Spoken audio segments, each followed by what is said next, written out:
Pak Minjing itu untuk kegiatan untuk menyambungkan tentang materi yang sudah terdapat tentang budaya nasional. Ini nanti harus ada 10 peserta. Ini saya memberikan presentasi tentang budaya yang nanti bisa dilakukan dengan kesan hari apa aja Selasa mendadak atau harus segera atau bisa ini rentangnya ini kan 2 minggu jadi buat kelampas seminggu kalau yang PPT minggu ngajeng itu jadi berarti Selasa bisa saja Selasa sampahnya Selasa kelampan Kamisnya ya Kamis sampai soalnya naik sedoso kan berarti kira mereka tenaganya kan bulan sedoso nggak kok saja ikan nggak sampai ngaji nggak kok langsung gitu saya ngaus mari tapi lari-lari intan Selasa kali kenapa sedoso kan dengan bisa ada Pak Yendi Il, Nafis, terpakai Pak Haya, Pak Wisnu, Pak Amar, Pak Jarod, pakai Pak Sampai, terus ada Mbak Muhammad Doso. Dan itu pakai durasinya itu 1 jam. Dan itu kayak mereka diminta aku buat video full selama 1 jam. Terus pakai kita upload dan terus di-share.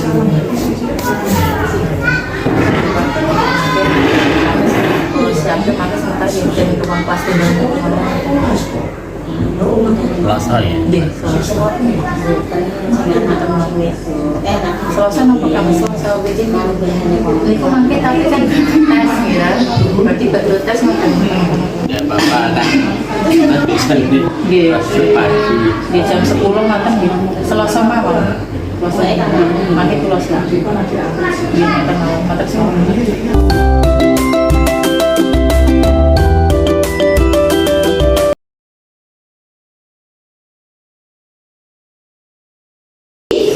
sing kemudian yang kedua pikir dulu bersama-sama itu masuk keyakinan kelas apa? Saling ada temanmu sepikir dewean berarti harus kamu bantu berarti saling membantu dan bekerja sama terus kelasnya dipikati biar bersih berarti menjaga kebersihan kita belajar tentang pembagian bersusun pendek. Ini dilihat pekerjaannya apa ya? Itu lagi. Salah. Oh Mauli, kenapa kok bisa dari Mas Redi? Main ayunan di belakang rumah Samroto. Oh main ayunan di belakang rumahnya Mbak Samroto. Oke, nah sekarang duduk mengikuti pelajaran. Nanti saat istirahat menunggu Bu Emma. Oke, nah silakan duduk. Bukunya dibuka, buku matematika. Hari ini kita belajar pembagian bersusun pendek. Selamat pagi Mauli. Selamat pagi Bu. Kamu tahu kenapa disuruh menemui Bu Emma? Tahu Bu? Kenapa? Masuk kelas terlambat Bu.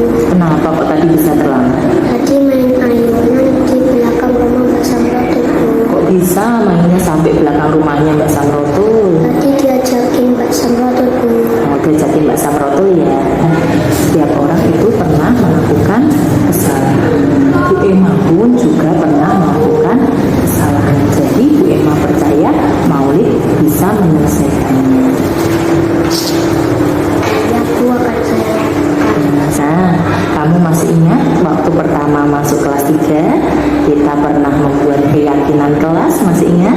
Masih Di antaranya apa saja?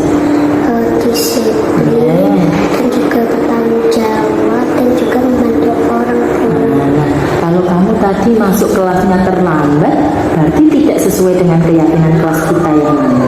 Disiplin. Disiplin. Nah, bagaimana caranya agar kamu bisa lebih disiplin biar tidak terlambat lagi masuk kelas? Mari di teman sekolah biar dengar bel masuk. Iya, biar bisa mendengar suara bel. Nah, saat sudah mendengar suara bel, apa yang harus kamu lakukan? Masuk kelas Bu. Ya, langsung masuk kelas. Nah, bagus sekali Maulid. Kamu bersedia untuk melakukan itu? Bersedia Bu. Iya. Nah, sekarang kamu boleh istirahat, melanjutkan bermain.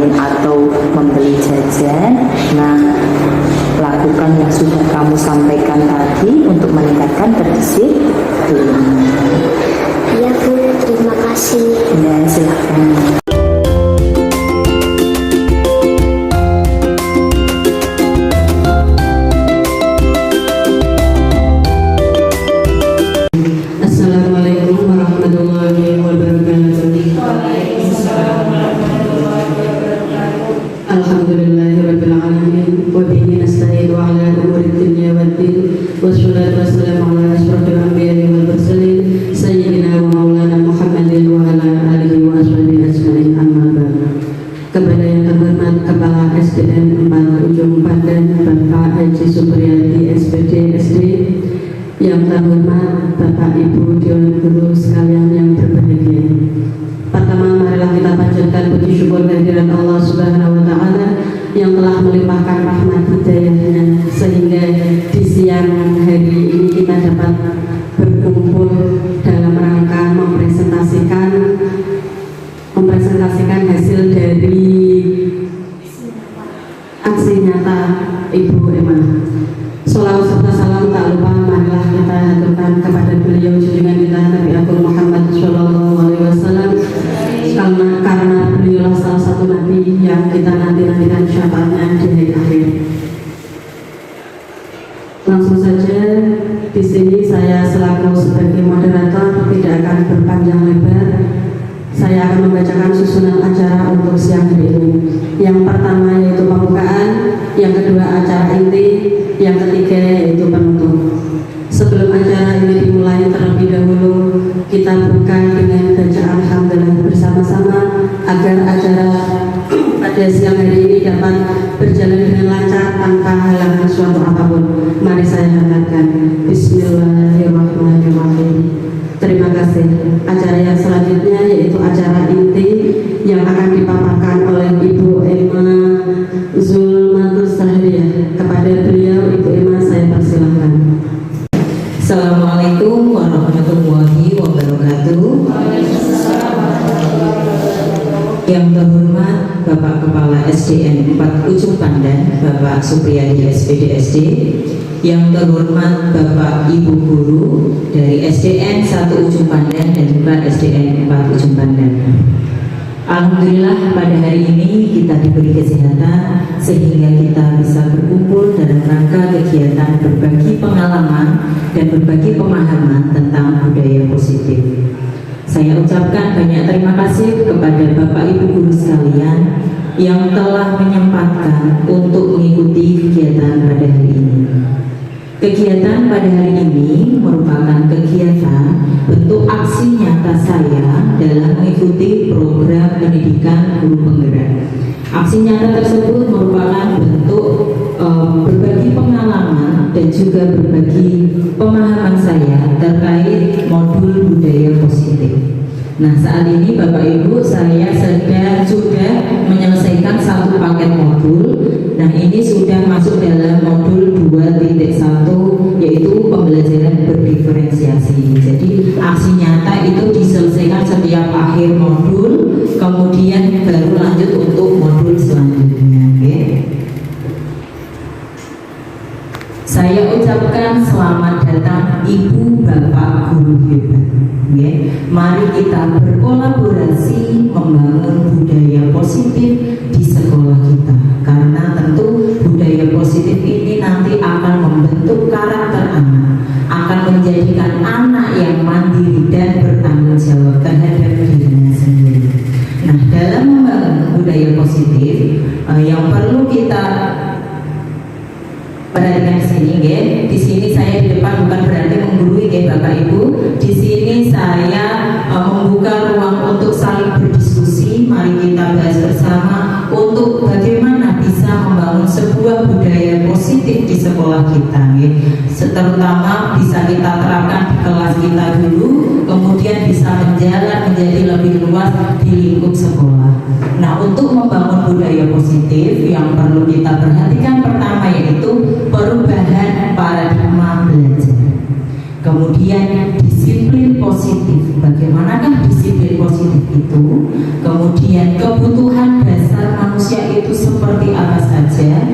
Karena setiap orang itu pasti memiliki kebutuhan dasar. Kemudian motivasi perilaku manusia untuk memenuhi kebutuhan dasarnya, pasti ada motivasi yang melatar belakangi manusia tersebut untuk melakukan tindakan tersebut. Kemudian selanjutnya yaitu posisi kontrol restitusi. Apakah itu restitusi? Nanti akan kita bahas bersama. Kemudian selanjutnya yaitu keyakinan kelas. Seperti apakah keyakinan kelas? Bagaimana kita membuat keyakinan kelas? Nah, kita akan diskusikan ini nantinya. Kemudian yang terakhir yaitu segitiga restitusi. restitusi. Nah, untuk restitusi nanti apa, kemudian penerapannya melalui segitiga restitusi bagaimana, nanti akan kita diskusikan bersama. Nah, bagaimana perubahan paradigma dalam belajar? Tentu untuk mewujudkan pendidikan nasional Indonesia, mewujudkan cita-cita dari tujuan pendidikan nasional, tentu terjadi perubahan yang terus dilakukan dalam rangka merupakan upgrade, merupakan sebuah pengembangan yang dilakukan dalam rangka untuk mewujudkan tujuan nasional tersebut. Nah, di sini kita sedang melaksanakan, yaitu ada perubahan paradigma belajar. Kita melakukan yang namanya kurikulum merdeka. Mungkin itu merupakan sesuatu yang baru bagi kita. Tentu kurikulum tersebut bertujuan sangat mulia. Pasti ada tujuan yang sangat baik yang dikemas di dalamnya untuk menjadikan peserta didik kita itu memiliki karakter yang seperti apa ya. Nah, itu pertama yang harus kita lakukan dalam mengikuti perubahan paradigma belajar, yaitu kita harus mengidentifikasi kebutuhan belajar siswa. Nah, kebutuhan belajar siswa di sini ada 3, yaitu yang pertama kesiapan dari belajar tersebut, yang kedua minatnya, kemudian yang ketiga profil belajarnya. Nah, kesiapan belajar siswa itu dilihat bukan dari tinggi rendahnya IQ-nya anak, tapi dilihat dari start awalnya dia mengikuti sebuah pembelajaran. Nah, setiap anak itu memiliki start yang berbeda-beda. Nah, start yang dimaksud itu adalah pemahaman atau pengetahuan awal yang dimiliki oleh siswa dalam mengikuti pembelajaran tersebut. Misalnya, anak akan belajar tentang pembagian bersusun pendek. Tentu kita sebagai guru harus memahami kesiapan belajar anak tersebut. Tidak serta-merta langsung ini pembagian bersusun pendek seperti ini caranya, tanpa mengetahui konsep-konsep yang harus dikuasai anak tersebut sebelum bisa menerapkan dalam pembelajaran selanjutnya. Nah, itu mengenai kesiapan belajarnya. Kemudian kebutuhan yang kedua yaitu bergantung pada minat anak. Nah, tentu dengan memperhatikan minat anak, kita akan dapat menyusun pembelajaran yang disukai oleh anak tersebut, yang dengan segala tenaga dia akan mengikutinya dengan sukacita. Jika disesuaikan dengan minat, tentu pembelajaran tersebut akan lebih bermakna. Kemudian untuk kebutuhan belajar yang ketiga yaitu profil belajarnya. Nah, profil belajar di sini berhubungan dengan gaya belajar anak tersebut. Ada dari gaya belajar visual, auditori maupun kinestetik. Nah, itu semua kita perhatikan dalam menyusun sebuah pembelajaran. Kemudian setelah kita mengetahui kebutuhan belajar siswa, kita dapat melakukan pembelajaran yang namanya pembelajaran berdiferensiasi. Mungkin ini sedikit hal baru bagi terutama saya sendiri. Pembelajaran berdiferensiasi itu berarti pembelajaran yang bagaimana? Apakah jika murid kita 30, berarti kita harus melakukan pembelajaran sebanyak 30 jenis berdasarkan jumlah siswa tersebut? Tentu bukan. Pembelajaran diferensiasi di sini diartikan sebuah keputusan yang masuk akal yang dilakukan oleh guru untuk mencakup semua kebutuhan belajar yang dibutuhkan oleh siswa. Nah, pembelajaran berdiferensiasi di sini terdiri dari 3 bagian, yaitu yang pertama berdiferensiasi konten, yang kedua berdiferensiasi proses, dan yang ketiga berdiferensiasi produk. Nah, berdiferensiasi konten maksudnya bagaimana? Nah, misalnya kita akan mengajar tentang sistem pencernaan manusia. Kita tidak serta-merta menggunakan hanya satu sumber belajar, misalnya hanya sebuah gambar saja. Padahal itu kita harus memperhatikan gaya belajar anak. Ada yang suka dengan melihat visual, ada yang auditori, ada yang suka melakukan. Nah, itu harus kita perhatikan. Berarti kita bisa selain menggunakan gambar tadi, kita bisa menggunakan video, dan kita juga bisa melakukan praktek. Berarti nanti di dalam kelas itu bisa kita bagikan, kita petakan sesuai dengan gaya belajar masing-masing anak. Berarti nanti misalnya ada sini kelompok yang gaya belajarnya visual, berarti nanti sebelah sini istilahnya mendiskusikan tadi tentang poster sistem pencernaan manusia. Kemudian yang sebelah sini bisa mengamati video, yang sebelah sana bisa menggunakan praktek misalnya dengan alat peraga. Nah itu untuk diferensiasi konten. Kemudian yang kedua, diferensiasi proses. Nah, diferensiasi proses di sini diferensiasi proses di sini dikaitkan selain dengan kesiapan belajarnya juga dengan minat anak serta gaya belajarnya. Berarti anak tersebut bisa memilih bagaimana dia ingin mengikuti pembelajaran tersebut. Misalnya tadi dia suka dengan visual, berarti dia bisa menggunakan pelajaran secara visual melalui dialog dengan temannya, atau mungkin melalui presentasi, melalui mendengarkan sebuah video atau lain sebagainya. Nah itu diperhatikan sesuai dengan kebutuhan masing-masing anak. Dan yang terakhir yaitu diferensiasi produk. Nah selama ini yang kita kenalkan ini tugasnya misalnya membuat sistem pencernaan anak, disuruh menggambar, berarti semua anak menggambar sistem pencernaan anak. Padahal sebenarnya dalam pembelajaran diferensiasi itu hasil dari pembelajaran itu bisa berbeda. Nah bisa berbeda, terus bagaimana menilainya? Tentu ada rubrik yang jelas yang digunakan untuk menilai hasilnya, sehingga terjadi keadilan di situ. Keadilan bukan berarti menyamaratakan semua untuk pembelajaran murid, tapi disesuaikan dengan kebutuhan masing-masing anak, sehingga anak itu merasa tertantang untuk mengikuti pembelajaran. Itu untuk pembelajaran diferensiasi. Nah setelah terlaksana pembelajaran diferensiasi, kita dapat melihat bahwa kelas tersebut sudah terjadi yang namanya merdeka belajar. Mereka merdeka memilih pembelajaran yang disesuaikan dengan kebutuhan belajar masing-masing. Nah, yang disasar dari merdeka belajar yaitu profil pelajar Pancasila. Bapak Ibu sedaya pasti sudah lihat ya, ada karakter yang saat ini sedang didengung-dengungkan, yaitu dalam profil pelajar Pancasila yang terdiri dari 6 dimensi. Nah, tentu karakter tersebut itu tidak serta-merta langsung ditentukan ini tidak. Karakter tersebut merupakan karakter yang sangat dibutuhkan oleh manusia saat ini dalam mengikuti perkembangan zaman. Berarti karakter tersebut itu memang dibutuhkan anak untuk anak kelak menjadi masyarakat dunia, sehingga dia dapat berkolaborasi, berkontribusi dalam kehidupan nyatanya nanti. Nah, itu paradigma baru dalam belajar saat ini. Kemudian untuk membangun budaya positif, kita perlu mengenal apa itu disiplin positif. Ya, Bapak Ibu pasti sudah mendengar kata disiplin ya. Disiplin, apa itu disiplin? Nah, kemudian apa itu disiplin positif? Nah, kebanyakan dari kita, terutama saya sendiri ya, melihat bahwa disiplin, oh disiplin itu berarti sesuai peraturan, oh disiplin itu berarti tertib, yang tidak disiplin ya berarti dihukum. Nah, kebanyakan itu beranggapan seperti itu. Namun untuk disiplin positif di sini itu tidak harus dengan memberi hukuman. Justru itu adalah salah satu alternatif terakhir dan bila perlu tidak digunakan. Kemudian seseorang yang memiliki disiplin diri berarti dia itu bertanggung jawab terhadap apa yang mereka lakukan dengan berdasarkan apa yang dia lakukan itu pada nilai-nilai kebajikan universal.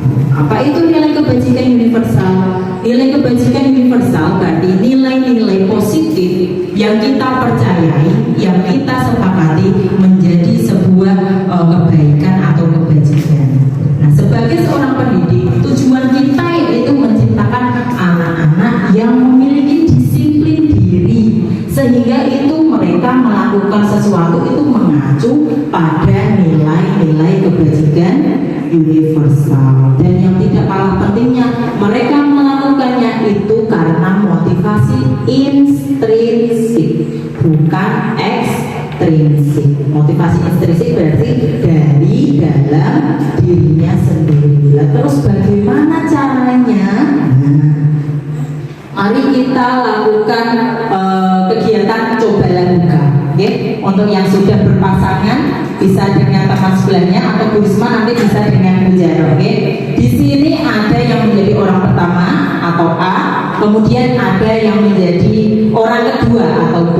Oke. Monggo diputuskan yang mau menjadi orang pertama siapa, yang mau menjadi orang kedua siapa. Oke. Pak Hedi sakit kalian Pak Supri. Oke. Oke. Terus apa yang harus dilakukan? Yang pertama yaitu orang pertama atau A, silakan kepalkan salah satu tangan panjenengan. Oke. Kemudian bayangkan bahwa Anda itu menyimpan sesuatu yang berharga di dalam kepalan tangan panjenengan. Anda perlu menjaga benda tersebut dengan sekuat tenaga karena itu merupakan sesuatu yang sangat penting bagi kehidupan panjenengan. Apa? Yang orang pertama, oke. Terus yang orang kedua, tugasnya yaitu dengan segala cara berusaha untuk membuka kepalan dari pasangannya tersebut. Bisa dengan membujuk, menghadik, mengintimidasi, memarahi, menggoda, menggelitik, bahkan menawarinya dengan uang. Oke. Monggo silahkan dicoba lakukan secara bergantian selama 30 detik. Oke, monggo. Ayo Pak ya, silahkan. Boleh dengan membujuk, menghadik, boleh menggelitik, boleh juga dengan memberi uang. Padahal itu sesuatu yang penting bagi panjenengan. Nah, silakan boleh bergantian dengan yang satunya. Kira-kira mau membuka atau tidak? Coba digelitik, bisa ada digelitik. Coba tawarkan, tak kasih uang 1 juta Bu, mau buka Bu, mau. Padahal itu, ingat loh Bu, itu sangat penting bagi panjenengan loh. Ada 500.000. Jenengan aja bebas Bu, panjenengan mau mempertahankan ini atau tidak itu pilihan ada pada diri panjenengan masing-masing. Sudah melakukan Nah, sekarang mari kita diskusikan. Yang pertama, apakah Anda atau teman membuka kepala tangannya? Apakah tadi ada yang membuka kepala tangannya? Tidak. Alasannya kok tidak, kenapa? Mbak Ana kok tidak tadi kenapa? Mempertahankan ini ya, apa ya, yang kehidupan yang penting. Berarti lebih mempertahankan apa yang penting di tangan meskipun ditawari sak miliar Mbak. Kalau ini anak, oh iya benar. Berarti memegang teguh prinsipnya tadi. Ameh mempawani piro-piro ya orang ngaruh. Terus ada yang tadi berhasil membuka kepala tangan namanya. Ada yang berhasil membuka? Belum. Tidak ada yang berhasil membuka berarti semua berpegang pada yang penting pada dirinya Nah, dalam kegiatan ini sesungguhnya siapa yang memegang kendali atau kontrol untuk membuka atau menutup tangannya? Diri sendiri. Diri kita sendiri. Nah, tinggal kita sesuaikan kebutuhan hidup kita, kebutuhan dasar kita saat itu. Nah, ini misalnya sih dicekel itu mau regane kok 500.000 ditawar 1 juta, ya mungkin kurang buka kan kebutuhannya saat itu. Oh, uang lebih penting Kalau misalnya ini anak, aku menggandeng anakku kok ditawarin 1 miliar ya berarti tergantung kebutuhan masing-masing saat itu. Nah, itu Bapak Ibu ada hubungannya dengan teori kontrol. Panjenengan yang memegang kontrol atas apa yang panjenengan lakukan. Nah, bagaimana kemudian seseorang bisa berubah dari stimulus kontrol yang dulu itu dipengaruhi oleh orang lain bisa berubah menjadi teori kontrol? Bagaimana yang harus dilakukan? Nah, di sini Stephen R. Covey dalam Principle Centered Leadership tahun 1991 mengatakan bahwa dalam stimulus kontrol itu realitas atau kebutuhan kita sama. Nah, berpendapat bahwa kebutuhan kita sama di kelas, semua anak kebutuhannya ya belajar, semua harus mencapai tujuan pembelajaran. Kalau anak ada yang melenceng ya beri kita beri motivasi motivasi dari guru berarti ekstrinsik atau intrinsik? Ekstrinsik ya. Tapi kalau teori kontrol itu beranggapan bahwa realitas atau kebutuhan kita berbeda. Gurunya kebutuhannya pengen anaknya sesuai mencapai tujuan pembelajaran. Tapi kalau anak tersebut ada kebutuhan dasarnya yang ingin dicapai, misalnya dia masih suka bermain, dia itu lebih menuju pada kebutuhan kesenangan, kan berarti tidak tahu ya, karena kebutuhan kita itu berbeda-beda. Berarti setiap anak melakukan sesuatu itu ada tujuannya masing-masing. Kemudian yang kedua, semua orang itu melihat hal yang sama. Semua orang melihat, oh pokoknya untuk yang nilainya baik, yang nilainya 100 itu yang berarti yang ranking 1 itu yang terbaik. Itu menurut stimulus respon. Tapi untuk teori kontrol, setiap orang itu memiliki gambaran yang berbeda. Jadi kita bisa membuka pikiran kita, oh ternyata itu semua orang itu memiliki representasi yang berbeda.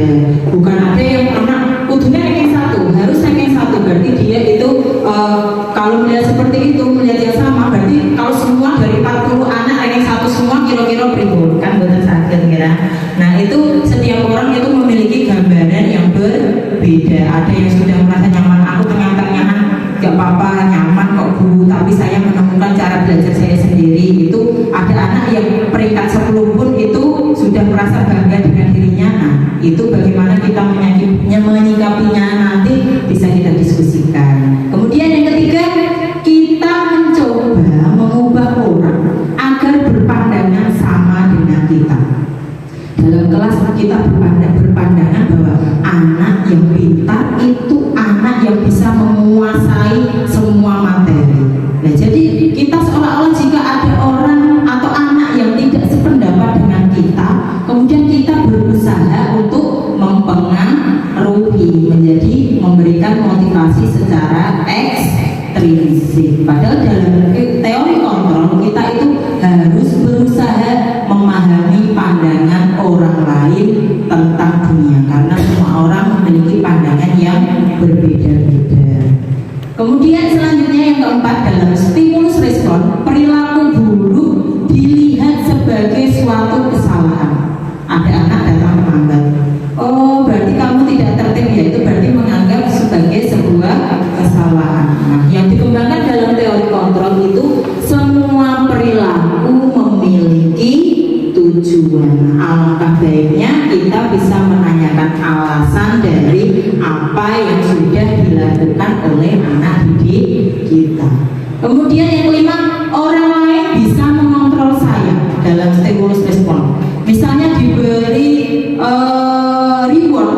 reward atau punishment ya. Dalam dulu saat saya kuliah juga mengenal kata reward punishment, seolah-olah itu sudah sangat baik kalau dulu zaman kuliah. Ternyata ini ada sebuah teori yang bisa membantah itu.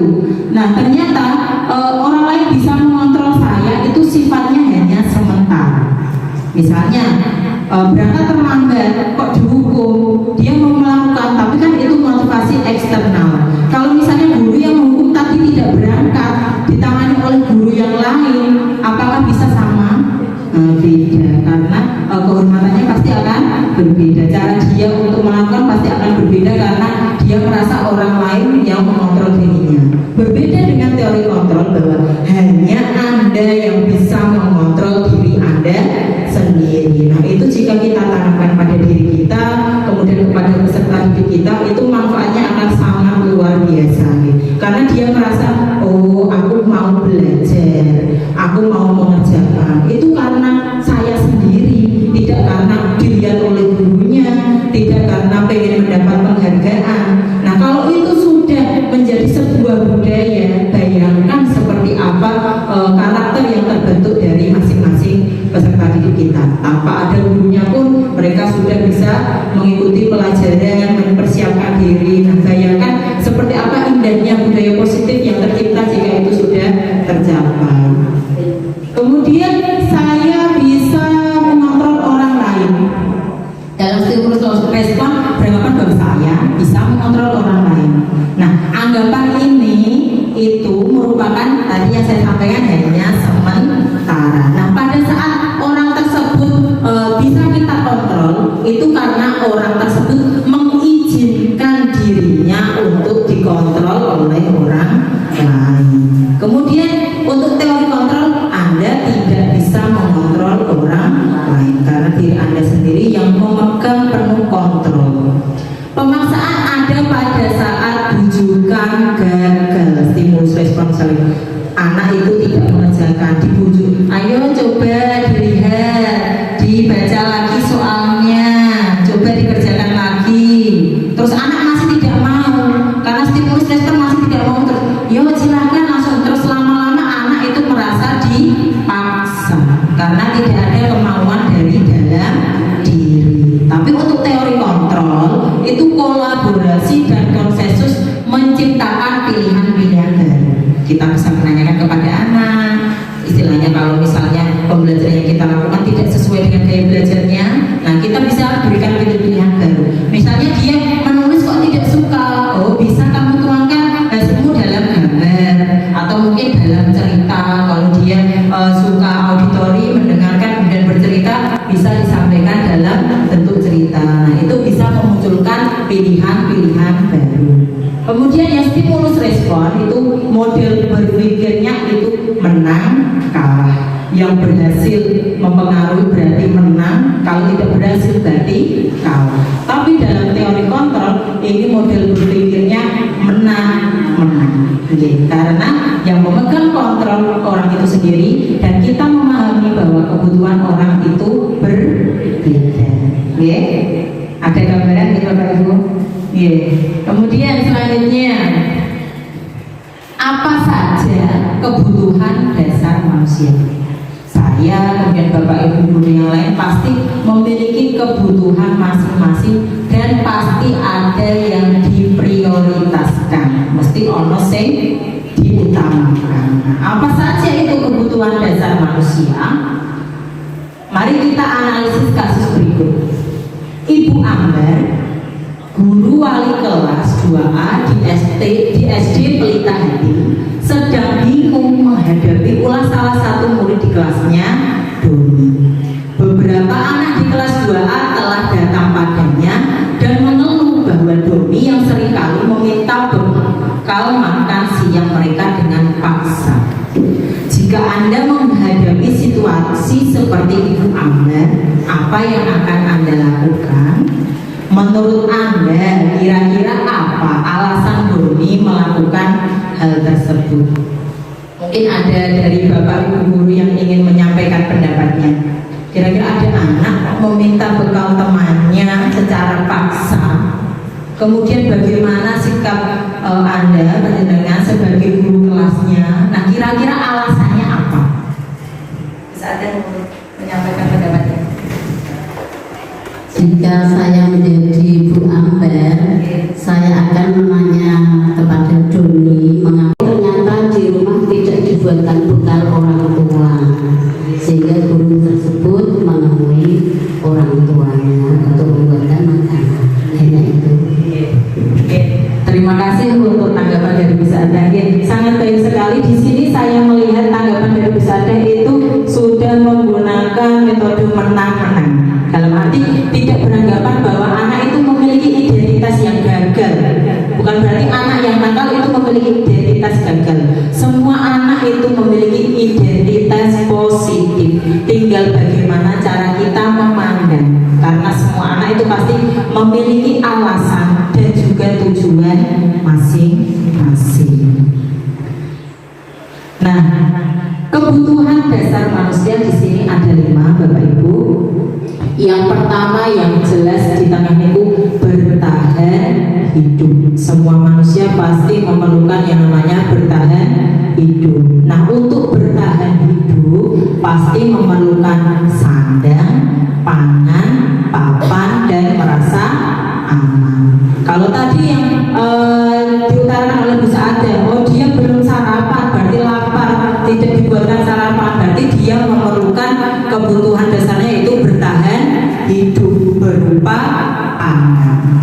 Untuk kebutuhan dasar manusia yang kedua, kasih sayang dan rasa diterima. Nah, dalam kebutuhan kasih sayang dan rasa diterima di sini yaitu anak-anak diberi kesempatan dalam pola berkolaborasi sehingga akan tercipta adanya ikatan emosional. Bisa juga tadi misalnya Doni itu meminta makanan temannya itu karena merasa caper atau meminta diperhatikan pun bisa. Aslinya dari rumah sudah sarapan, nah, tapi pengen diperhatikan gurunya karena dia merasa ingin diperhatikan, sehingga kebutuhan dasar yang belum dipenuhi itu kasih sayang dan rasa diterima.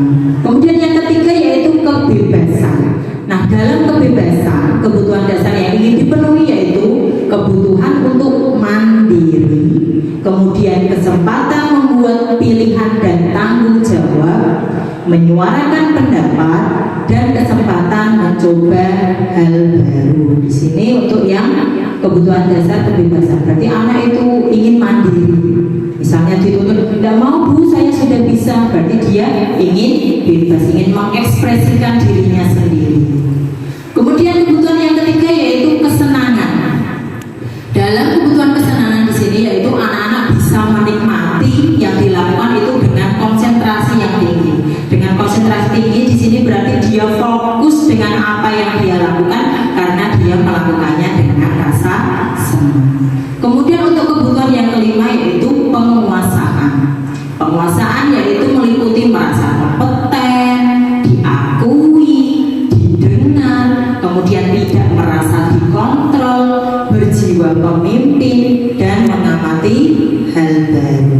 Misalnya begini, ada anak didik kita yang di kelas itu dia tidak mau diarahkan.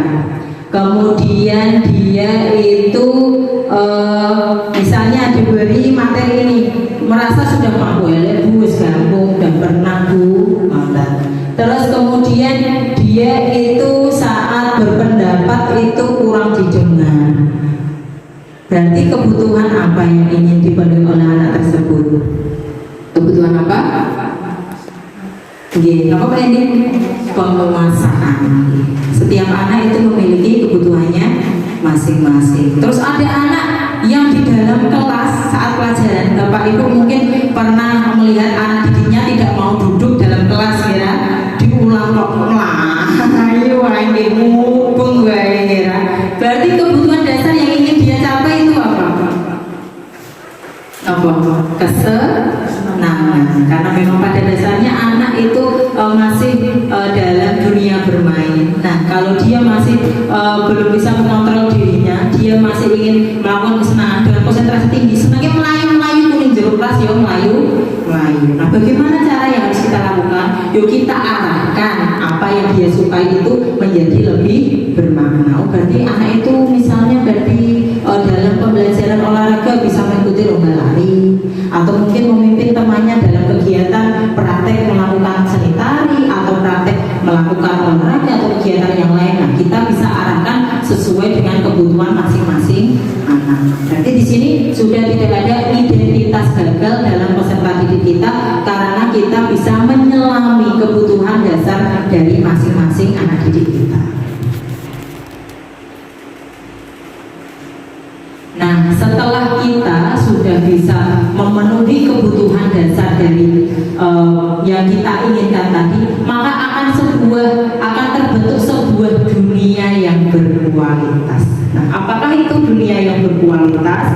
Dunia berkualitas itu tempat khusus dalam pikiran kita yang menyimpan gambaran representasi dari semua yang kita inginkan.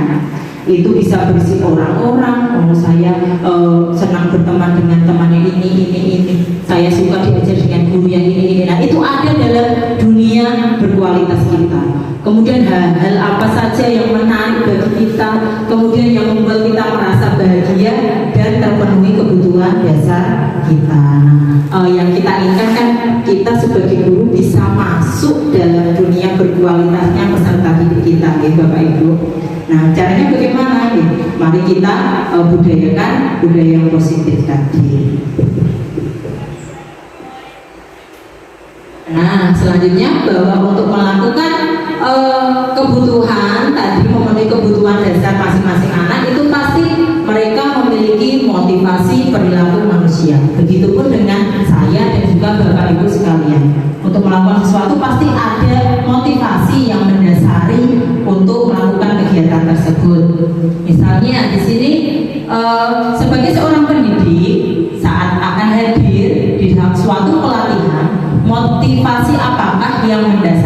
tindakan Anda? Satu, apakah Anda hadir karena tidak ingin ditegur oleh pihak panitia? Apakah ingin dilihat atau dipuji oleh lingkungan Anda? Atau ingin menjadi pembelajar sepanjang hayat? Nah, itu yang bisa menjawab diri kita masing-masing jauh di dalam hati kita yang paling dalam. Aku pengen mengikuti kegiatan itu, apakah pengen takut hukum, ataukah ingin mendapat ujian, atau memang saya merasa bahwa itu merupakan sesuatu yang sangat penting untuk pengembangan diri kita. Nah, motivasi yang paling kuat itu bisa dari 1, 2, atau 3, atau kedua-duanya, itu tergantung dari kebutuhan dari masing-masing orang. Nah, bisa ada anak yang ingin merasa diakui, berarti dia itu ingin dilihat, dipuji saat mengikuti, berarti ada kebutuhan dasar yang ingin dipenuhi, yaitu tadi kasih sayang dan rasa diterima. Nah, semua yang dilakukan itu ada tujuannya mengacu pada kebutuhan masing-masing orang. Nah, menurut Jefferson dalam bukunya Restructuring School Discipline menyatakan ada 3 motivasi perilaku manusia seperti di depan tadi, untuk menghindari ketidaknyamanan atau hukuman. Yang kedua, untuk mendapatkan imbalan atau penghargaan dari orang lain. Yang ketiga, untuk menjadi orang yang mereka inginkan dan menghargai dirinya sendiri dengan nilai-nilai yang mereka percaya. Berarti fokus pada dirinya sendiri. Kalau untuk yang menghindari ketidaknyamanan atau hukuman, berarti masuk motivasi ekstrinsik atau intrinsik, Bapak Ibu? Ekstrinsik. Yang kedua, untuk mendapat imbalan atau penghargaan, itu termasuk motivasi apa, Bapak Ibu? Ekstrinsik. Yang ketiga, untuk menjadi orang yang mereka inginkan. Setiap orang kan punya istilahnya nilai kebajikan yang mereka percaya sendiri. Nah, untuk menghargai dirinya sendiri. Nah, itu berarti masuk motivasi ekstrinsik atau intrinsik? Intrinsik. Kira-kira dari ketiga motivasi tersebut yang akan bertahan dalam jangka waktu yang panjang itu yang motivasi yang mana, Bapak Ibu? Yang ketiga, yang intrinsik. Nah, ini nanti kalau bisa kita tanamkan kepada peserta didik kita, jangan bisa membayangkan seperti apa peserta didik kita untuk menjadi manusia di masyarakat global nantinya. Memang tidak mudah, nanti kita bisa bangun sedikit demi sedikit. Caranya menanamkan itu tadi, mendorong anak agar melakukan segala sesuatu itu berdasarkan apa yang menurut dia keyakinan dari dalam dirinya tersebut. Ya, konsep disiplin di sini ada 2 identitas. Yang pertama identitas gagal, yang kedua identitas sukses. Nah, untuk identitas gagal di sini cenderung melalui hukuman. Kemudian untuk yang identitas sukses itu melalui pendisiplinan atau disiplin. Disiplin melalui 2 hal, yaitu konsekuensi dan restitusi. Ketemu dengan restitusi yang di awal tadi ditanyakan. Restitusi, sebelum saya masuk ke modul ini pun tidak tahu, baru mendengar restitusi. Restitusi ini pernah mendengar yang belakangnya tusi-tusi, tapi bukan restitusi, ya. Konotasinya agak berbeda, ya. Nah, restitusi di sini seperti apa? Mari kita diskusikan bersama. Nah, untuk yang identitas gagal berupa hukuman, di sini berupa sesuatu yang menyakitkan harus terjadi. Berarti anak misalnya atau orang yang tidak sesuai itu harus diberi suatu tindakan yang menyakitkan dan itu harus terjadi. Misalnya masuk terlambat, kemudian suruh lari lapangan, itu hukuman atau konsekuensi? Hukuman, karena hal yang menyakitkan harus terjadi. Kemudian yang konsekuensi, sesuatu harus terjadi, tidak harus menyakitkan. Bedanya hukuman dengan konsekuensi apa? Kalau hukuman itu menyakitkan dan tidak ada hubungannya dengan apa yang dia lakukan, kesalahan tadi. Tapi kalau konsekuensi itu ada hubungannya. Misalnya kalau tadi berangkat terlambat, lari lapangan, berarti dia itu sedang mendapatkan hukuman. rumah. Kalau misalnya dia datang terlambatnya 10 menit, kemudian saat istirahat dia diminta untuk menunggu di dalam kelas selama 10 menit, melanjutkan ketertinggalan pembelajarannya, itu masuk konsekuensi. Jadi yang ada hubungannya dengan apa yang kesalahannya dia lakukan itu konsekuensi dan tidak menyakitkan. Kemudian apa itu restitusi? Kalau restitusi itu merupakan pilihan. Kalau tadi konsekuensi itu biasanya dari guru, kalau restitusi kita berikan pilihan kepada anak tersebut. Tentu dengan kita membimbing, mengarahkan sesuai dengan pelanggaran yang dia lakukan, dengan mencari tahu alasan, kemudian kebutuhan dasar apa yang ingin dia capai itu tadi. Yang kedua, tidak nyaman untuk murid atau anak untuk jangka waktu panjang. Ya, dihukum berarti dia sudah dilihat oleh temannya itu memiliki identitas yang gagal. Oh, bocah kok kerenang, itu berarti sudah identitas gagal. Bocah kok atau nggak PR, berarti itu identitas gagal. Kalau konsepsi korban bisa diabaikan. Korban bisa diabaikan, kita fokus tadi. Oh, konsekuensinya ini tadi harus di kelas saat istirahat terlambat 10 menit, jadi di kelas 10 menit menyelesaikan ketertinggalan tadi. Berarti korban diabaikan, kita fokus pada tadi pemecahannya. Kemudian kalau restitusi, korban mendapatkan ganti. Kok bisa mendapatkan ganti? Karena itu merupakan pilihan-pilihan yang terbaik yang dia lakukan yang dapat menguatkan karakter anak tersebut. Kemudian murid dan anak akan merasa tersakiti. Dihukum kan berarti anak merasa dia tersakiti, lari lapangan capek, kobar capek dari pelajaran masuk ke pelajaran sudah kecapean menjadi tidak fokus. Kalau konsekuensi, murid anak dibuat tidak nyaman, hanya merasa tidak nyaman, tapi dia tidak kehilangan dari apa yang disampaikan oleh guru di kelas tadi, berarti dia tidak kehilangan pelajaran tersebut.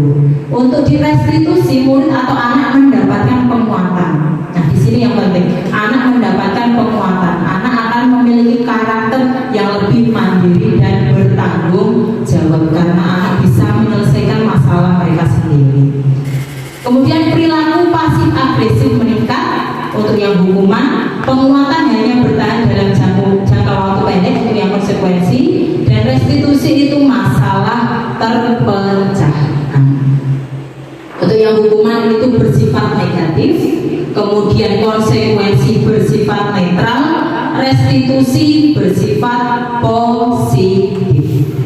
Hukuman itu paksaan, konsekuensi itu stimulus respon, kita memberi stimulus, anak memberikan respon. Kalau restitusi itu sudah masuk dalam teori kontrol, kita seolah-olah menyadarkan anak yang bisa mengontrol kamu ya diri kamu sendiri. Kamu tidak mengerjakan PR ya karena kamu sendiri yang tidak mau mengerjakan. Nah, itu kita budayakan menjadi sebuah budaya positif. Kemudian kalau hukuman itu yang melakukan itu guru. Biasanya guru peraturannya adalah kamu harus ini.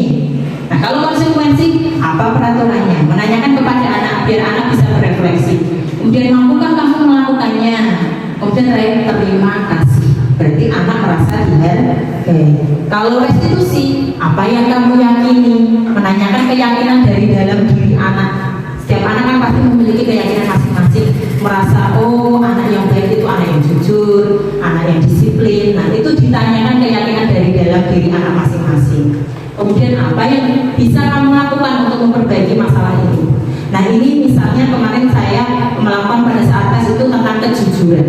Nah, terutama untuk kelas rendah mungkin ini masih sangat mudah untuk dilakukan. Karena apa? Anak-anak kelas rendah itu masih sangat percaya dengan motivasi intrinsiknya. Misalnya, dalam mengerjakan harus jujur ya, jangan percaya dengan jawaban temanmu, percaya dengan apa yang kamu kerjakan. Untuk yang masih kelas rendah mungkin nego. Nah, apa yang kamu yakini? Apakah baiknya itu jujur atau mencontek? Nah, itu nanti bisa kita tanamkan sejak dini kepada anak didik kita. Nah, misalnya anak melakukan suatu kesalahan, datang terlambat, bisa ditanyakan alasannya kenapa. Terus kira-kira biar besok tidak terlambat lagi, apa yang harus kamu lakukan? Nah, itu berarti bukan fokus pada masalah yang tapi fokus pada pemecahan dari masalah tersebut. Untuk perbedaan hukuman, konsekuensi, dan restitusi. Nah, di sini ada pernyataan dihukum oleh penghargaan. Padahal dulu zaman kuliah itu dapatnya reward and punishment itu yang bisa memotivasi anak. Reward itu berarti bisa berupa penghargaan, punishment itu berarti bisa berupa hukuman. Tujuannya untuk apa? Ya tadi memotivasi anak. Nah, ternyata penghargaan yang diberikan dengan tidak tepat itu bisa menjadi sebuah hukuman.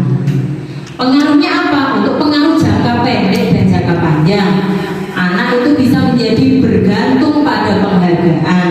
Kemudian dia kehilangan motivasi dari dalam diri karena dia fokusnya pada apa ya yang akan saya dapatkan, penghargaan apa yang akan saya dapatkan setelah saya melakukan ini. Nah, berarti pengaruh jangka pendek dan jangka panjangnya itu anak akan bergantung.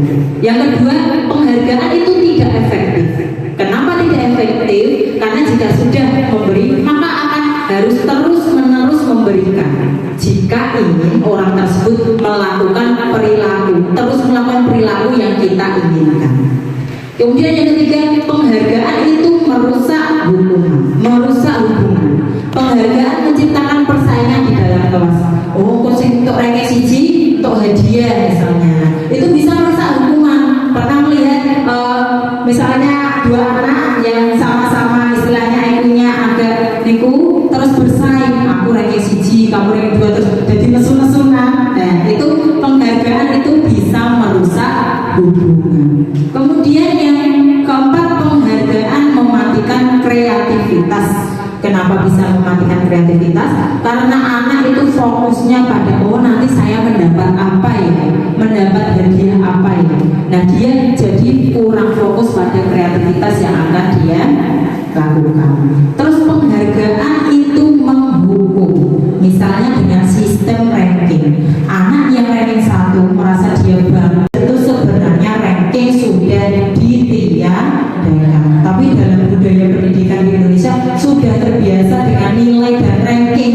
Biasanya bapak ibu wali murid atau sampai sekolah tanya, anak saya ranking berapa bu, ranking berapa. Di kelas saya itu ada anak yang mengerjakan matematika, dia bisa mengerjakan, terus ada jawabannya, terus ada di situ A, B, C, bisa memilih. Semua nengerak karuan, bisa mengerjakan benar. Di situ anak saya melihat mata anak itu berbinar-binar karena anak itu belum bisa membaca, bisa menjawab matematika, ketemu jawabannya. Semua nengerak loh, aku bisa nggarap.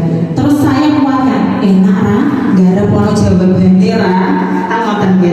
Terus dia nggih kok boleh besok lagi, terus seterusnya nek nggarap kudune diitung. Semata-mata yang matematika tadi seperti itu. Terus oh iya bu, jangan kok tidak bisa terus langsung menyerah terus malah nangis. Nah, kamu harus berusaha. Nah, itu ada sebuah motivasi intrinsik dari dalam diri anak. Dia itu merasakan secara alamiah sebuah kegembiraan. Bayangkan jika itu dibeli dengan penghargaan, dia sudah bukan lagi menghargai motivasi tadi, tapi langsung dia, bu nanti saya dapat apa bu, dapat hadiah apa bu, sebagai penghukum. Tapi penghargaan masih bisa diberikan dengan menggunakan secara efektif dan sebaik mungkin diperhatikan dengan kebutuhan masing-masing. Kemudian seperti apakah posisi kontrol dari restitusi?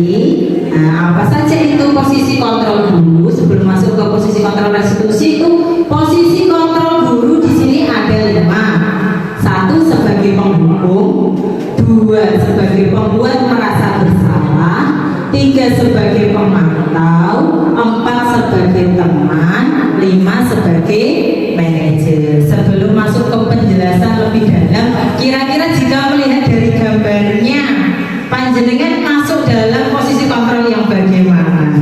Ya, bisa menjawab sendiri. Aku kita iki, aku kita iki, ya. Nah, ada 5 posisi kontrol: guru, penghukum, pembuat merasa bersalah, pemantau, teman, dan manajer. Nah, untuk posisi kontrol yang bagaimana yang paling baik dilakukan dalam restitusi?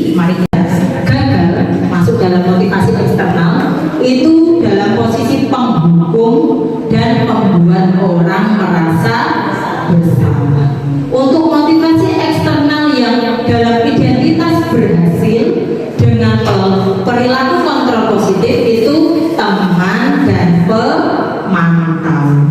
Untuk yang motivasi intrinsik itu kontrol diri dalam posisi manajer. Perbedaannya apa yang kelima tadi?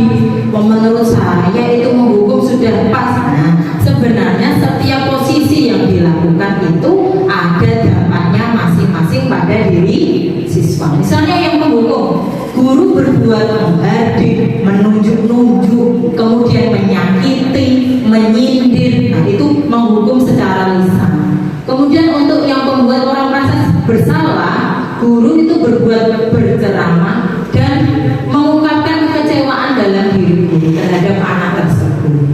Untuk yang posisi teman, guru membuat alasan-alasan untuk murid-muridnya. Untuk yang pemantau, guru menghitung dan mengukur. Untuk yang manajer, guru mengajukan pertanyaan-pertanyaan. Dengan berkata apa untuk yang menghukum? Kalau kamu tidak melakukan, saya akan, berarti memaksakan dari guru kepada anak. Kalau yang membuat merasa bersalah, kamu sudah mengecewakan ibu bapak, berarti seolah-olah gurunya itu kasihan. Nah, itu berarti ada dampaknya nanti pada anak tersebut.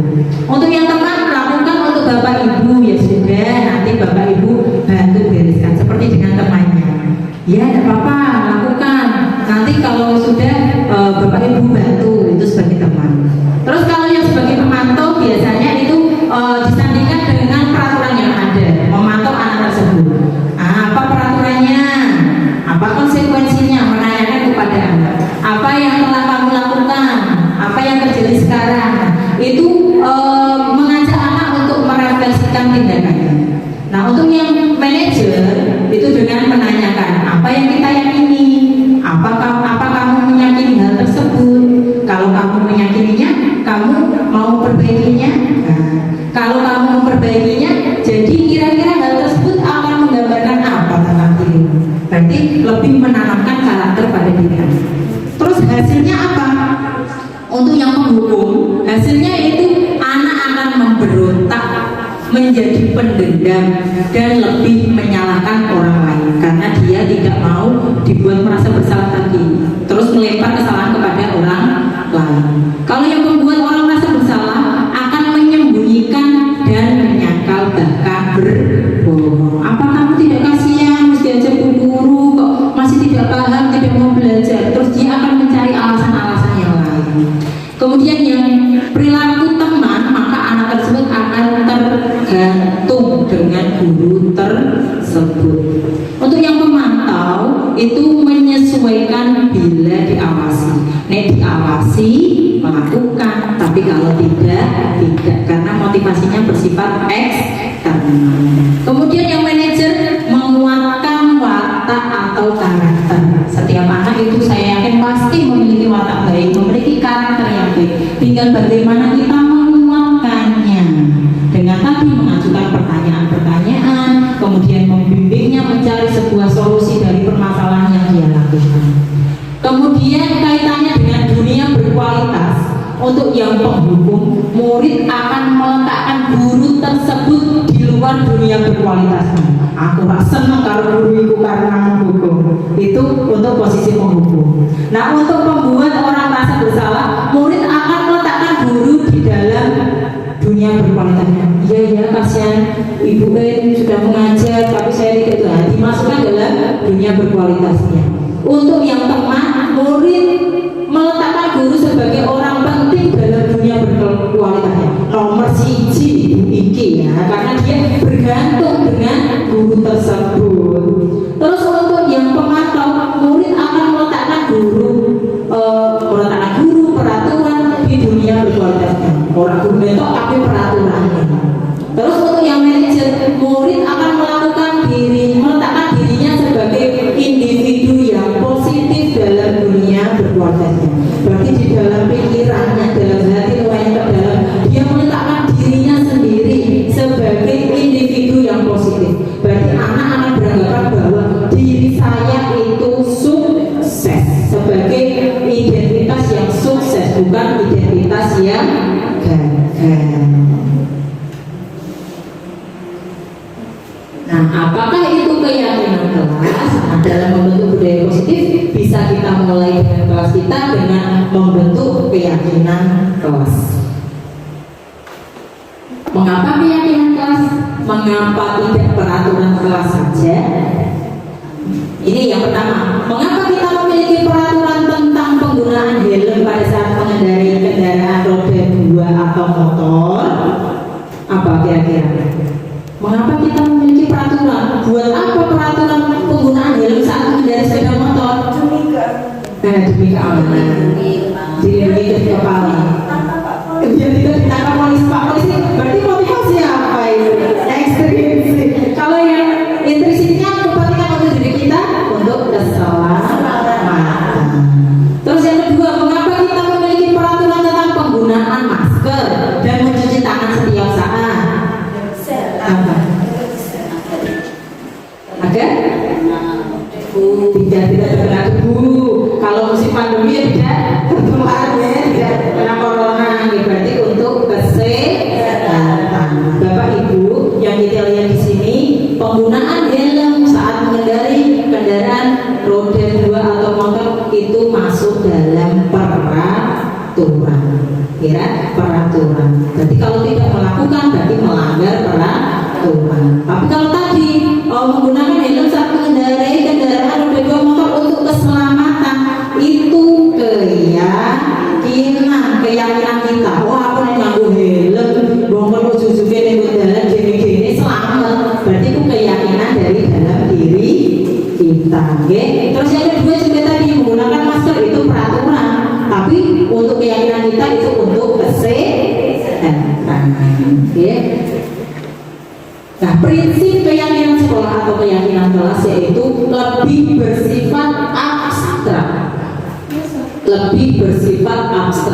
Kemudian berupa pernyataan universal. Universal itu berarti lebih umum. Kemudian dalam bentuk positif. Dalam bentuk positif. Misalnya, jangan membuang sampah sembarangan. Itu dalam bentuk negatif. Bentuk positifnya bagaimana? Membuang sampah di tempat sampah. Kalau yang negatif berarti lebih kepada larangan, dan kalau positif itu lebih menguatkan seperti tadi. Tidak boleh merokok, itu larangan. Dan positifnya lebih baik untuk menjaga kesehatan. Itu bedanya positif negatif.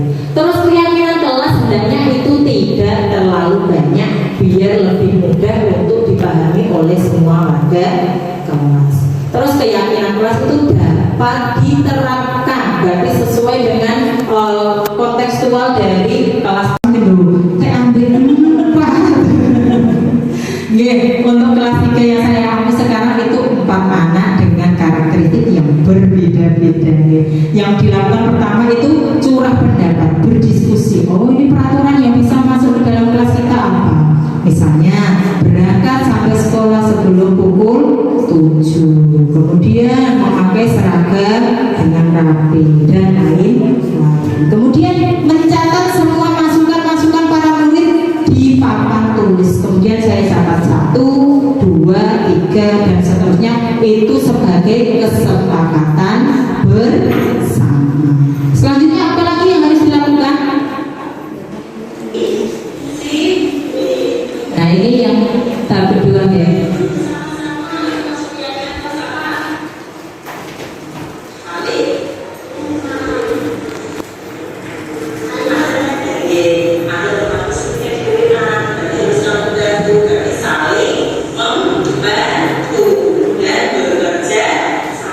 Nah, itu untuk tadi yang kalimat-kalimat negatif diubah menjadi kalimat yang positif. Nah, ini yang di video itu saya ajak murid-murid untuk menemukan nilai kebajikan atau keyakinan yang dituju dari peraturan tersebut. Misalnya tadi 1, berangkat sekolah sebelum pukul 7, berarti masuk dalam keyakinan apa Bapak Ibu? Kedisiplinan. Tidak hanya itu, menggunakan seragam dengan rapi sesuai dengan harinya. Misalnya di sini Selasa merah putih, Rabu Kamis batik, itu juga masuk dalam kedisiplinan. Berarti untuk keyakinan kelas ini lebih bersifat universal. Misalnya disiplin kan tidak hanya disiplin waktu, bisa disiplin tempat dan lain-lain. Kemudian yang selanjutnya yaitu setelah dibuat kemudian diletakkan di dinding kelas di tempat yang mudah dilihat. Peraturan yang ada kira oh ini tidak sesuai dengan apa, tidak sesuai dengan apa. Ternyata itu ada yang lebih baik dengan namanya restitusi melalui posisi manajer. Nah, bagaimana penerapannya segitiga restitusi?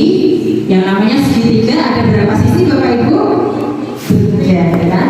Ada 3 tahapan yang akan dilakukan dalam segitiga restitusi. Yang paling bawah itu sisi paling bawah yaitu menstabilkan identitas. Menstabilkan identitas berarti apa yang dilakukan? Dan mengatakan bahwa setiap orang pasti itu pernah melakukan kesalahan. Saya dan panjangan semua pasti pernah melakukan kesalahan. Kemudian kamu bukan satu-satunya yang pernah melakukan ini. Berarti menanamkan kepada anak biar identitasnya lebih stabil. Berarti berarti bukan saya saja yang pernah melakukan ini. Berarti identitas gagal tersebut sudah hilang. Anak sudah menjadi identitas yang sukses. Karena kalau misalnya panjangan mesti ngerti, oh gagal berarti kamu bodoh misalnya seperti itu. Berarti kan seolah-olah lebih iya aku tidak bisa. Berarti sudah merasa dirinya gagal. Nah, mari kita hilangkan identitas tersebut bahwa semua anak itu sukses. Dengan menstabilkan identitas, mengatakan setiap orang itu pasti pernah melakukan kesalahan. Menanamkan itu pada anak berarti anak mengerti oh tidak saya saja yang melakukan kesalahan. Dan fokusnya itu bukan pada kesalahannya, tapi mencari solusi dari permasalahan tersebut. Yang kedua yaitu validasi tindakan yang salah. Validasi tindakan yang salah.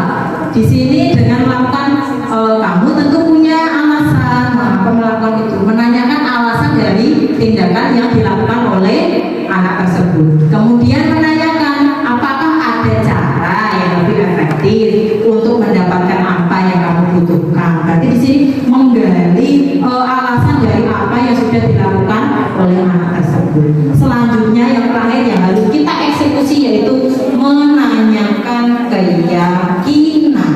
Nah, keyakinan kelas apa yang telah kita sepakati? Berarti keyakinan kelas yang kita buat tadi. Terus kamu ingin menjadi orang yang seperti apa? Saya yakin putra putri kita, anak didik kita pasti mengidolakan sesuatu yang baik.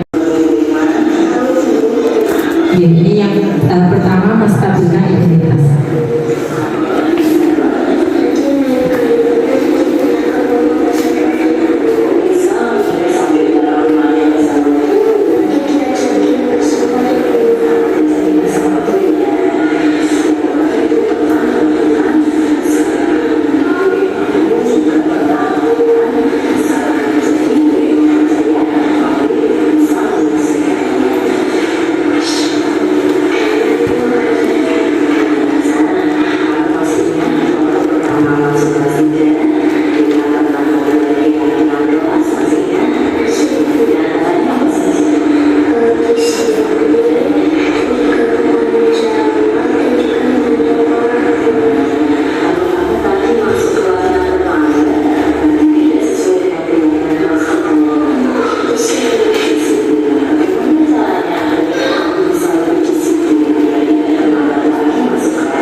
Menanyakan kesediaan dari anak tersebut setelah anak mengutarakan solusi dari permasalahan yang dilakukan.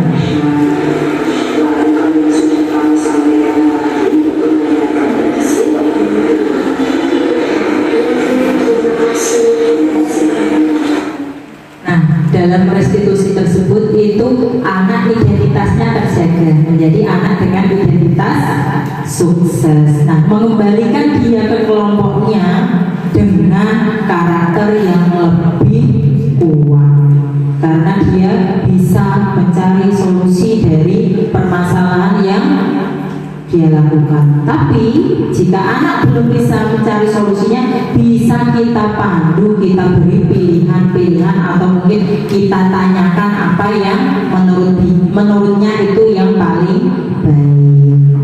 Nah, itu tadi contoh pengalaman saya dalam melaksanakan restitusi. Dalam standar pendidikan nasional, untuk menciptakan lingkungan yang positif, maka setiap warga sekolah dan pemangku pendidikan, pemangku kepentingan perlu saling mendukung, menghayati, dan menerapkan nilai-nilai kebajikan yang telah kita sepakati bersama. Tujuan dari penerapan disiplin positif yaitu terbentuknya murid yang berkarakter, berdisiplin, santun, jujur, peduli, bertanggung jawab, dan merupakan pembelajar sepanjang hari. Nah, terima kasih. Ini tadi hasil dari berbagi pemahaman dan juga pengalaman saya terkait budaya positif. Nah, ini untuk seterusnya waktu sepenuhnya saya kembalikan kepada moderator. Akhirul kalam, assalamualaikum warahmatullahi wabarakatuh.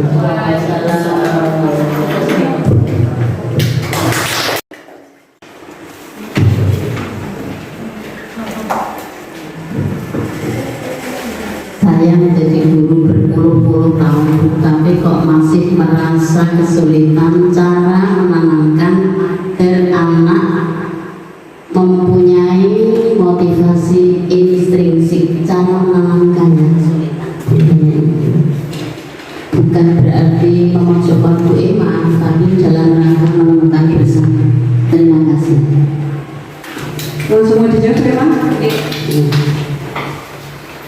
Terima kasih Bu. Saat untuk pertanyaannya, ini saya merasa tidak dipojokkan Bu, karena saya sendiri pun juga merasakan, karena saya meskipun baru hampir 10 tahun, belum ada 9 tahun sebagai guru, untuk memunculkan motivasi dari dalam diri siswa itu memang tidak mudah. Saya pun merasakan sendiri. Tapi kita harus yakin jika ini merupakan sebuah budaya yang ingin kita capai dalam budaya positif, mari kita bersama-sama bergandeng tangan, berkolaborasi dengan semua warga sekolah untuk berusaha memunculkan budaya positif tersebut melalui penumbuhan motivasi intrinsik dari dalam diri siswa. Bukan muluk-muluk tentang hal yang besar, mulai dari kelas kita sendiri dulu saja, mulai dari hal kecil, misalnya menanyakan anak kenapa tidak mengerjakan PR. Itu pun anak jika memberikan jawaban itu Bu, alasannya misalnya ketiduran Bu, atau apapun, itu bisa kita gali lebih dalam, kita kuatkan karakternya yang baik itu yang bagaimana, keyakinannya itu bagaimana. Itu sebenarnya itu sudah berusaha menumbuhkan motivasi intrinsik dari dalam diri siswa. Saya yakin sedikit demi sedikit, meskipun tidak mudah, pasti akan ada hasilnya, akan ada dampaknya. Apalagi kalau ini akan berdampak pada kehidupan peserta didik kita kelak saat sudah menjadi masyarakat, apalagi masyarakat dunia. Mari saya mengajak semua Bapak Ibu guru untuk bersama-sama kita tumbuhkan motivasi intrinsik tersebut. Memang tidak mudah, saya pun sudah melakukan itu dan merasa memang sangat sulit. Nah, kita bersama-sama mulai dari hal yang kecil, mulai dari kelas kita sendiri, menganggap bahwa anak didik kita itu anak kita yang memiliki hak. Seperti misalnya saya menyalurkan anak saya, menyekolahkan anak saya di sekolah yang menurut saya itu sudah terbaik, karena menginginkan anak saya mendapatkan istilahnya itu mendapatkan di situ itu mendapatkan perlakuan yang spesial. Nah, saya pun mengajak Bapak Ibu, mari anak didik kita itu perlakukan seperti itu, berikan sebuah kespesialan untuk mereka. Memang tidak mudah, tapi dengan sepenuh hati pasti akan ada dampaknya. Nonton, terima kasih bisa ada. Itu memang PR kita semua Ibu. Nonton, terima kasih. Mungkin bisa saya kembalikan ke moderator. Terima kasih kepada Ibu Ema. Ada yang mau menambahkan lagi? Atau ada yang mau bertanya berkaitan itu? Bu Bu Il. Bu Il nama Pak Kasih. Pak Kasih Trian, Pak. Pak Kasih.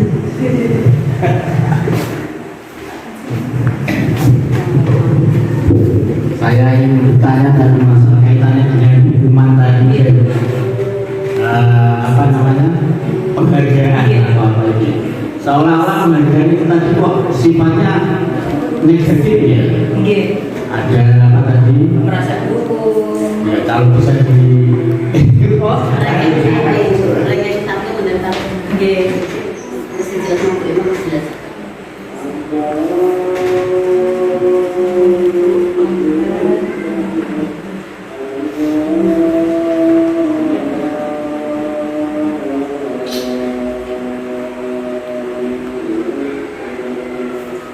Ini king ya. Membuat Iya.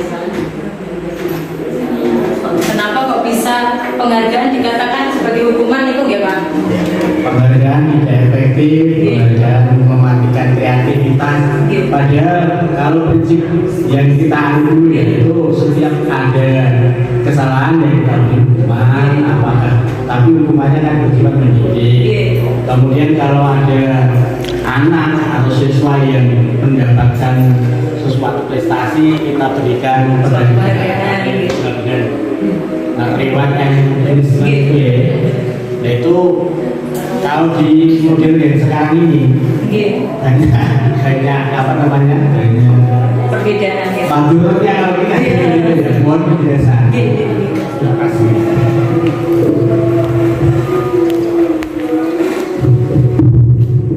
Terima kasih untuk Pak Haji Supriyadi atas pertanyaannya. Sebenarnya itu pun yang menjadi pertanyaan saya Bapak saat mengikuti modul ini. Lah kok penghargaan kok menjadikan dihukum? Lah kok hukuman kok nggak boleh? Padahal dulu waktu kuliah dapatnya reward and punishment itu. Nah kalau saya dalam mengikuti program ini dan dalam melakukan pembelajaran dalam modul ini, saya berusaha berpikir terbuka Bapak. Saya beranggapan oh berarti mungkin ini ada pengembangan, ada pengembangan dari teori yang dulu sudah dilakukan, kemudian ada pengembangan oh ini loh ada yang lebih efektif. Nah, menurut saya dalam mengikuti program ini seperti itu Pak. Oh berarti hukuman ternyata pertanyaan saya itu terjawab dengan tadi Bapak, kalau hukuman ternyata itu membuat anak merasa menjadi pendengki, menjadi pemarah, menyalahkan orang lain. Nah itu saya lihat sendiri di lingkungan sekolah. Wah nih anak dihukum terus seolah-olah agak emosi gitu loh Pak, menjadi melampiaskan kepada yang lain. Oh terus saya lihat oh berarti seperti itu. Dalam arti saya di sini berpikir terbuka bahwa oh ternyata itu kalau dulu zaman saya kuliah itu merasa bahwa reward punishment itu yang paling baik. Nah ternyata ini ada teori yang lebih baik selain reward punishment kan masuk dalam stimulus kontrol, ada teori kontrol yang lebih baik dalam rangka itu merupakan motivasi dari dalam diri Bapak. Kalau untuk yang reward dan punishment itu kan motivasi ekstrinsik, tapi kalau yang teori kontrol itu motivasi dari dalam diri. Nah dengan harapan itu jika motivasinya dari dalam diri itu menjadi lebih jangka panjang, kemudian menjadi anak itu memiliki karakter yang baik. Kalau saya melihat dari ini kok kenapa penghargaan dan hukuman itu bersifat negatif, tetapi kalau menurut saya pada saat hukuman dan penghargaan ini diterapkan dengan bijak, dengan melihat situasi, dengan melihat kebutuhan yang ingin dilakukan, sebenarnya bisa diterapkan. Tetapi dengan itu tadi Bapak melihat untuk kepentingannya, kebutuhan ini ya topik budaya positif. Kan kita di sekolah itu tidak terpungkiri itu kita itu bersinggungan dengan masyarakat, lingkungan masyarakat. Dan setiap lingkungan masyarakat itu pasti berbeda-beda karakter. Nah, aneh gitu loh. Nah, jadi kan budaya yang kita tanamkan kalau tidak berkala dari internal keluarga itu kan entah itu bisa dikatakan percuma atau tidak, saya juga tidak tahu. Tapi yang sebagai guru kan kita harapkan itu ada paling tidak ada berapa persen itu tertanam. Tapi kan bagaimana cara meningkatkannya kembali dan memberi pemahaman kepada terutama orang tua. Nah itu yang saya Itu loh Bu, pengen sharing sebenarnya. Terima kasih dari saya. Terima kasih untuk sekalian ya. oh mata, monggo. Tidak apa-apa, mau bertanya nanti saya tidak bisa jawab, bisa bersama. Ya, assalamualaikum warahmatullahi wabarakatuh. Bu Emma, presentasinya apa? Aksi nyatanya sudah bagus sekali ya. Ini saya hanya ada kaitannya dengan Bu Ilmi. Nah, di situ tadi kan motivasi karakter ya. Karakter kan tidak hanya tumbuh dari sekolah. Nah, yang pertama kali menumbuhkan karakter anak itu kan dari keluarga atau lingkungannya seperti itu. Nah, tapi memang dari dulu itu kebiasaan motivasi ekstrinsik itu sudah terbiasa dari dulu ya, tidak hanya ini saja, mungkin saya juga terbiasa dengan motivasi ekstrinsik, tapi kan kalau dilihat ya ada baiknya ya Bu, apa mungkin motivasi ekstrinsik itu harus dihapuskan atau gimana? Kan seperti itu ya, bukan karena sudah terbiasa. Nah itu seperti itu Bu. Terima kasih, saya hanya menambahkan itu saja yang berkaitan dengan Bu Ilmi. Assalamualaikum warahmatullahi wabarakatuh. Alhamdulillah, ini adalah pertanyaan yang sangat luar biasa. Karena mengapa luar biasa? Karena kita selain sebagai pendidik juga sebagai wali murid, ya. Sebagai wali murid pasti merasakan anakku kok di rumah seperti ini. Sebenarnya jika kita ingin menginginkan semua orang menjadi baik, itu tidak mudah. Karena tadi semua orang itu memiliki kebutuhan masing-masing. Nah, kita harus mengubah cara pandang kita bahwa semua itu kebutuhannya tidak sama. Semua orang itu memiliki kebutuhan masing-masing, memiliki tujuan masing-masing, dan juga melakukan itu untuk apa? Alasannya apa? Nah, untuk unggah-ungguh anak yang berbeda dari tahun ke tahun itu pun saya merasakan Bu. Tapi itu kalau saya melihatnya itu sebagai sebuah regenerasi, karena ini ada perkembangan zaman yang namanya globalisasi. Panjenengan sedaya mesti merasakan yang dulu anak itu kalau dihukum terus manut, terus mengikuti, terus melakukan. Tapi kalau anak sekarang dihukum malah cengengesan, ya, berarti sudah tidak efektif lagi. Dihukum model kayak apa? Ijen cengengesan, karena generasinya sudah berbeda. Karena anak tersebut sudah tidak hanya mendapatkan sesuatu itu dari keluarga dan dari sekolah saja, dia itu bisa dengan mudah mencari berbagai informasi dari segala penjuru dunia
Ini semua merupakan sebuah, kalau menurut saya berpandangan ini sangat baik, sangat mulia, tapi sangat sulit. Kenapa sangat sulit? Kita kalau berperan sendiri tidak akan bisa. Jadi harus bersama-sama meminta komitmen dari semua warga sekolah untuk berkolaborasi, kemudian juga kepada tadi wali murid untuk ikut berkolaborasi. Tapi kalau kita sudah bisa menerapkan di kelas kita, di sekolah kita, insya Allah itu ada dampaknya ke lingkungan keluarga itu. Seperti anak saya, ini saya kasih contoh real saja ya.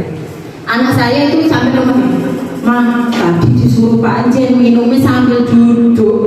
Nah, berarti kan secara tidak langsung dari luar masuk ke dalam rumah. Oh, enggak, berarti kita tugasnya tinggal menguatkan. Nah, itu berarti kan tidak, informasi itu tidak dari lingkungan keluarga. Mari kita coba dari lingkungan kelas kita, menjalar ke sekolah, menjalar ke lingkungan masyarakat, ke wali murid.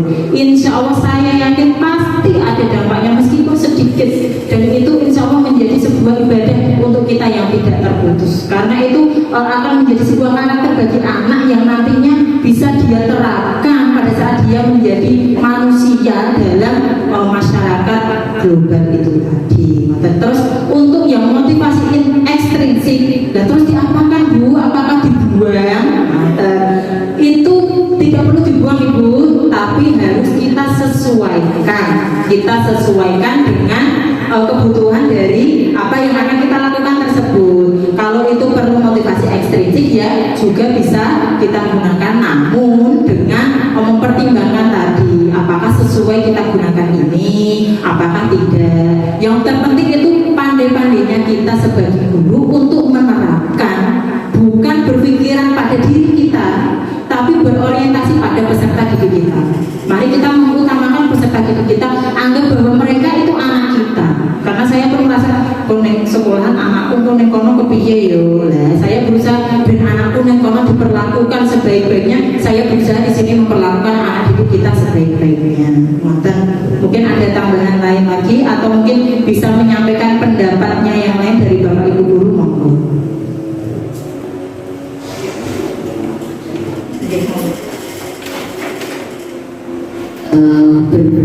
Agak berbulan-bulan saya mendapat bocoran pembicaraan Bu Emma, walaupun di luar formal sedikit-sedikit saya terapkan. Akhirnya murid yang tidak pernah mengerjakan PR, kamu kalau tidak mengerjakan PR di sekolah saya suruh mengulangi berlipat-lipat, itu artinya hukuman. Lah dihukum itu baik atau jelek? Anaknya menjawab jelek. Kalau begitu tidak usah dihukum, kalian tetap mengerjakan PR walaupun salah, nanti tetap mendapat nilai, tetap tak biji. Nilai apa? Nilai tanggung jawab. Tapi kalau tidak mengerjakan tugas, guru tidak bisa memberi nilai. Akhirnya semua anak mengerjakan PR. Alhamdulillah. Jujur pada saat saya belajar tentang motivasi intrinsik itu saya greget dalam arti piye yo caranya nerapkan biar anak itu memiliki kesadaran dari dalam diri, dan itu pun saya bisa terapkan kepada anak saya sendiri. Karena apa? Saya melihat bahwa kelak dia itu menghadapi zaman yang berbeda dengan kita, jelas berbeda. Sekarang saja dia sudah hidup dalam sebuah zaman yang dasarnya seperti apa. Anak itu bisa melakukan sesuatu, kita tidak bisa pun itu sekarang sudah terjadi. Apalagi untuk saat dia dewasa. Nah, itu penanaman karakter itu yang saya berusaha lakukan baik di rumah maupun di sekolah, yang memang kadang dengan suami saya sendiri pun ada pro kontra. Loh, kok ngene. Nah, mungkin itu merupakan suatu pendapat dan saya anggap itu semua baik karena tujuannya itu baik. Itu mungkin ya sudah diterapkan oleh Bu Saada. Semoga sedikit banyak dari adanya pemaparan ini tadi bisa memberikan manfaat kepada Bapak Ibu guru semua, bahwa membangun budaya positif itu memang tidak mudah. Mari kita lakukan dari hal yang paling kecil di kelas kita sendiri dan bisa kita terapkan di rumah kita. Ada tambahan lagi Bapak Ibu? Bapak mawon saya kembalikan kepada moderator ya. Terima kasih. Assalamualaikum warahmatullahi wabarakatuh. dari Bu Emma atas pemaparannya. Masih ada yang mau bertanya lagi atau sudah cukup? Cukup? Nah, cukup. Akhirnya sampai di penghujung acara presentasi pada siang hari ini, semoga yang kita dapatkan dari pemaparan Bu Emma tadi bisa bermanfaat untuk ke depan kita sebagai pendidik, sebagai guru, agar motivasi-motivasi apa sih yang perlu kita berikan kepada anak, apa yang perlu kita sampaikan kepada anak itu bisa bermanfaat untuk kelak di kemudian hari. Nah, dapat disimpulkan satu hal tadi, bahwa yang namanya budaya positif itu adalah sebuah keyakinan dan sebuah nilai yang bisa kita secara terus, yang awalnya kebiasaan menjadi sebuah pembiasaan. Nah, itu yang bisa dapat kita simpulkan pada presentasi pada siang kali ini. Semoga bisa bermanfaat untuk kita semua. Ya, cukup sekian dari saya. Kurang lebihnya mohon maaf. Kita masih belajar, kita masih butuh yang namanya pencerahan dari Bapak Ibu guru semuanya. Cuci tangan sampai bersih. Cukup sekian dan terima kasih. Akhirul kalam. Wassalamualaikum warahmatullahi wabarakatuh.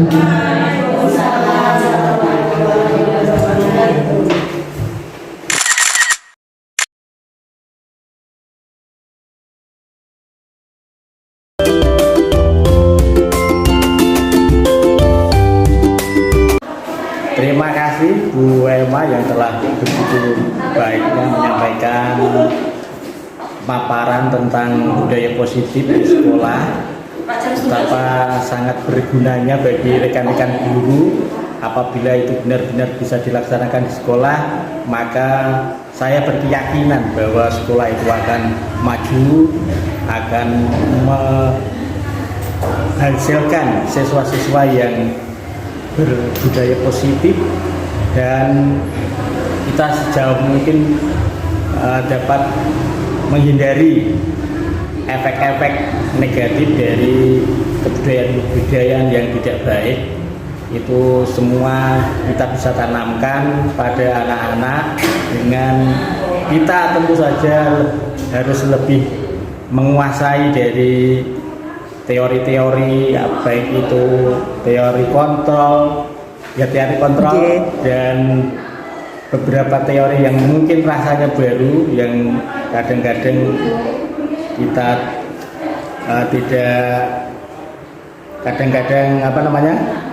berbeda dengan teori-teori yang telah kita peroleh sebelumnya. Demikian, semoga pelatihan semacam ini dapat dilaksanakan berkesinambungan sehingga sekolah akan semakin lebih maju.